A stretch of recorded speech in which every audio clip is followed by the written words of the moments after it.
الحمد لله وكفى والصلاة والسلام على سید الرسول وخاتم الانبیاء اما بعد. معزز اساتذہ کرام اور میرے عزیز ساتھیوں، مجھے آج اس موضوع پر لب کشائی کا موقع دیا گیا ہے، وہ ہے سیرت النبی صلی اللہ علیہ وسلم. حضور آئے تو سر آفرینش پا گئی دنیا، حضور آئے تو سر آفرینش پا گئی دنیا، اندھیروں سے نکل کر روشنی میں آ گئی دنیا، ستے چہروں کا زنگ اترا، بجھے چہروں پہ نور آیا، حضور آئے تو انسانوں کو جینے کا شعور آیا. معزز سامعین، محمد حضور صلی اللہ علیہ وسلم کا وہ نام ہے جو حضرت آدم علیہ السلام سے لے کر حضرت عیسیٰ علیہ السلام تک اللہ رب العزت نے یہ نام کسی پیغمبر کو عطا نہیں کیا، اور نہ ہی آپ سے پہلے یہ نام کسی کا رکھا گیا. محمد کے معنی ہے تعریفوں والا.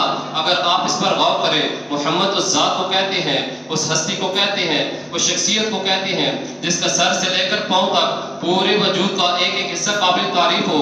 اس کی زبان کی تعریف ہو، اس کے ہاتھوں کی تعریف ہو، اس کے قدموں کی تعریف ہو، اس کے معاملات کی تعریف ہو. حضرت حسان آپ علیہ السلام کی تعریف کا نقشہ یوں کھینچتے ہیں: وَأَحْسَنَ مِنْكَ لَمْ تَرَ قَطُّ عَيْنٍ وَأَجْمَلُ مِنْكَ لَمْ تَلِدِ النِّسَاءُ خُلِقْتَ مُبَرَّعًا مِنْ كُلِّ عَيْبٍ كَأَنَّكَ قَدْ خُلِقْتَ كَمَا تَشَاءُ. محبوب یوں لگتا ہے کہ اللہ آپ سے پوچھتا گیا اور بناتا گیا. صرف اسی پر بس نہیں کہ وجود محمد کی تعریف ہو، بلکہ جس چیز کی نسبت اس محمد کے ساتھ جڑ جائے وہ بھی قابل تعریف بن جاتی ہے.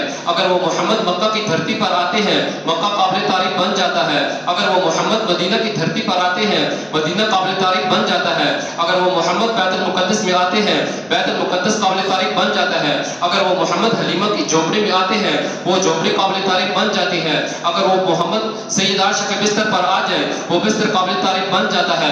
اگر وہ محمد جن کے ساتھ یاری لگا لے، وہ یار قابل تعریف بن جاتے ہیں. ابو بکر صدیق بن گئے، عمر فاروق بن گئے، عثمان ذو النورین بن گئے، علی حیدر کرار بن گئے. پیکر دل ربا بن کے آیا، روح ارض و سما بن کے آیا، سب رسول خدا بن کے آئے، وہ حبیب خدا بن کے آیا. دست قدرت نے سجایا ایسے کہ حسن تخلیق کو بھی رشک آیا.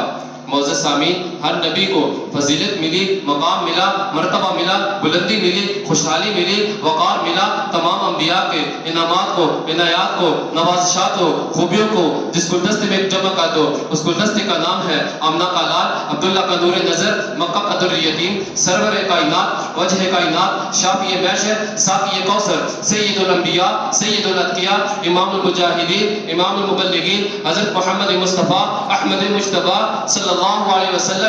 وہ نبی جس میں آدم کا خلق، شیس کی معرفت، نوح کا جوش تبلیغ، ابراہیم کا ولولہ توحید، اسماعیل کا احسان، لوط کی حکمت، داؤد کی آواز، یحییٰ کی پاکی، یوسف کا حسن، ورفعنا لک ذکرک. جہاں کے سارے کمالات تجھ میں ہیں، تیرے کمالات کسی میں نہیں پر تو جا. معزز سامعین، اس نبی کی سیرت کو بیان کرنے کے لیے میں عالم ارواح میں جاتا ہوں تو عالم ارواح میں ہر طرف اسی نبی کی عظمت کے ڈنکے بجتے ہوئے نظر آتے ہیں. عالم ارواح سے نکل کر میں عالم دنیا میں آتا ہوں تو عالم دنیا کی ہر در و دیوار پر، ہر ممبر و محراب پر، ہر کتاب کے ورق پر، ہر قلم کی نوک پر، ہر پتھر کی چٹان پر، ہر پرندے کی اڑان پر، ہر مچھلی کی زبان پر مجھے اسی نبی کے درود و سلام کے ترانے نظر آتے ہیں. میں کلمہ پڑھتا ہوں، ذکر اسی نبی کا ملتا ہے. میں اذان دیتا ہوں، ذکر اسی نبی کا ملتا ہے. میں قرآن مجید پڑھتا ہوں، ذکر اسی نبی کا ملتا ہے. میں تورات کو کھولتا ہوں، احترام اسی پیغمبر کا نظر آتا ہے. میں انجیل کے صفحات کھولتا ہوں، شان اسی پیغمبر کی نظر آتی ہے. میں زبور کے اوراق کھولتا ہوں، اخلاق اسی پیغمبر کا نظر آتا ہے. میں قرآن مجید کو کھولتا ہوں، تعریف اسی پیغمبر کی نظر آتی ہے. اگر ساری دنیا کو چھوڑ کر میں مر جاتا ہوں، میرے نماز جنازے میں اسی نبی کا درود و سلام نظر آتا ہے. میرے قبر کے سوالوں میں اسی نبی کا نام نظر آتا ہے. حوض کوثر پر اسی نبی کا نام چلکتا ہوا نظر آتا ہے. پل صراط پر شفاعت اسی پیغمبر کی نظر آتی ہے. جنت کے ماتھے پر اسی نبی کا نام چمکتا ہوا نظر آتا ہے. تخت سرا سے لے کر عرش معلی تک جہاں جہاں تک نظریں دوڑاتا ہوں، ایک طرف ذکر خدا نظر آتا ہے تو ایک طرف ذکر مصطفیٰ نظر آتا ہے. یا صاحب الجمال و یا سید البشر من وجهك المنیر لقد نبر القمر لا يمكن الثناء كما كان حقه بعد از خدا بزرگ تو ہی قصہ مختصر.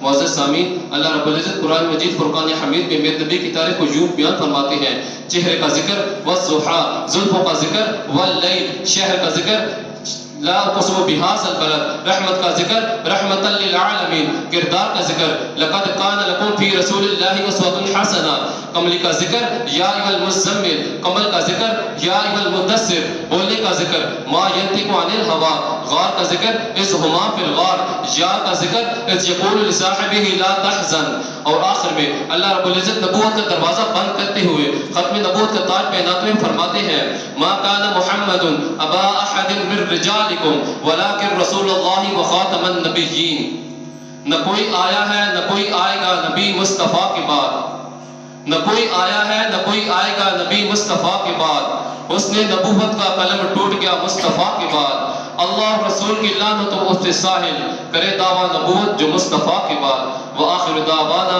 ان الحمد للہ رب العالمین۔